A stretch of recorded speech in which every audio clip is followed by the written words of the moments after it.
20 aos 30. Deixa eu perguntar uma coisa. Muita gente usa o xingamento, seu nazista, meio que de forma geral, assim. Qualquer coisa que tu faz, tu é um nazista. Eu sou contra. Como é que tu enxerga isso? E outra coisa, o nazismo ele ainda existe? Ele é forte? Existe algum grupo que tu conhece? Aqui no Brasil ele existe? Como é que tá esse... A gente tem que identificar o seguinte. O Yuval Harari, do livro Sapiens, Uma Breve História da Humanidade, tá? O livro mais vendido hoje em dia no mundo, ele fala que o nazismo ele tem uma terceira via no sentido de ideologia. O nazismo foi um regime de direita, de extrema direita. Ele tem, independentemente do nome ser Partido dos Socialistas dos Trabalhadores Alemães, isso é a mesma coisa que a gente falar República Democrática do Congo. Né? Não é república e não é democrática. Né? Então, ele tem vários aspectos diferentes da direita clássica, do conservadorismo. Porque o nazismo, como ele é um regime fascista, que usou a biologia de forma equivocada para justificar o que eles consideravam raça pura. A raça ariana, a raça pura e tudo mais. Então eles levaram o racismo a tal nível que o racismo perdeu força no mundo inteiro depois da Segunda Guerra Mundial.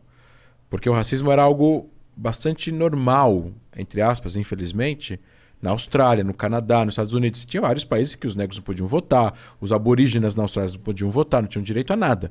Mas o nazismo levou a tal nível o racismo de raça que o racismo perdeu força depois. O nazismo, como regime fascista, autoritário, militarizado, radical, de quebra das instituições e de perseguição, etc. e tal, ele é um regime de exceção com o cunho nazista que ele é único no sentido de acreditar numa raça superior, etc. e tal. Hoje em dia tem muitos fascistas que são autoritários, no mundo inteiro eu estou falando, e tem algumas pessoas que são neonazistas, que podem ser... Eu sou neonazista, ou seja, o que significa ser neonazista? A pessoa, né? A pessoa ser neonazista. Ela pode não ser anti-judaico, mas ela é anti-negros. Ela pode não ser anti-negros, ser anti-índios. Mas por motivos biológicos parecidos que os nazistas tinham na época da Segunda Guerra Mundial. Ou ela é anti-todos. Então existe pessoa... Agora, na Alemanha é proibido. Você não pode falar, vou fundar um partido neonazista com uma suástica. É preso.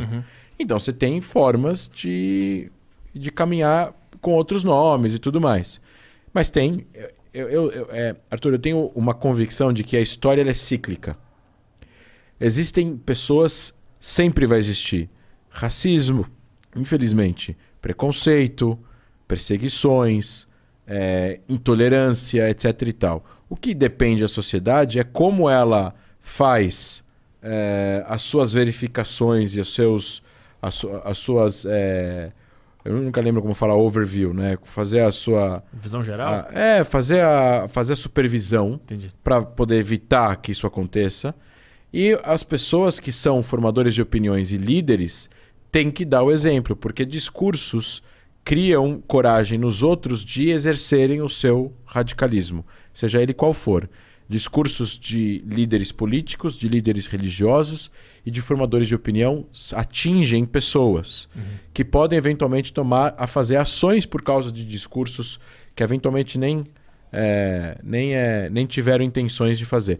Então, assim, eu acho errado você chamar qualquer pessoa de nazista porque você não concorda com as ideias, porque você enfraquece o nazismo. Você pode chamar de fascista. Uma pessoa autoritária, por si só, uma pessoa que quer o militarismo, quer acabar com a democracia, quer fechar o Congresso, etc, etc. Eu não estou falando nem no Brasil, não estou dando exemplos brasileiros, tá? Estou falando em geral. O fascismo na Itália fez isso. Enaltecer o homem, o militarismo, enaltecer a família em sentidos exacerbados, você encontrar inimigos comuns. Você tem toda uma coisa, você tem um checklist aí na internet que fala como identificar um regime que está caminhando para o fascismo. Sei lá, tá. Mas uma coisa é fascismo ou autoritarismo. Agora outra coisa é nazismo. Eu acho errado você identificar sem a pessoa, no caso, identificar qualquer pessoa que ela não concorde e falar, você é um nazista, não sei o que, você enfraquece o nazismo. Mas é um perigo real ainda o nazismo?